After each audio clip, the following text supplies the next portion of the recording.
চাচা পেঁপে ভাঙছেন কেন? কাল বাজারে নেবো পেঁপে, কাল হাট আছে, হাটের দিন আড়তে বেশি আমরা পেঁপে। ও, আড়তে এবার বিক্রি হবে। পেঁপের ফলন অনুযায়ী দাম কেমন কাকা? খুব সুন্দর দাম পাচ্ছি। কেমন ফলন পাচ্ছেন কাকা? ধরেন এই পেঁপে 600-700 টাকা মন বেচতে পাচ্ছি।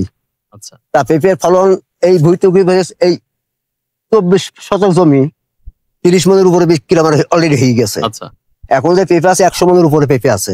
দেখেন এই গাছটাই ভাঙছি, কয়টা পেঁপে ভাঙে, একটা ধর ভাঙিছে, আপনার গোলে না দেখেন, আমি কর্তিক ভাঙি দেখেন শুধু, আর কিছুই না। এই দেন 2টা গেল।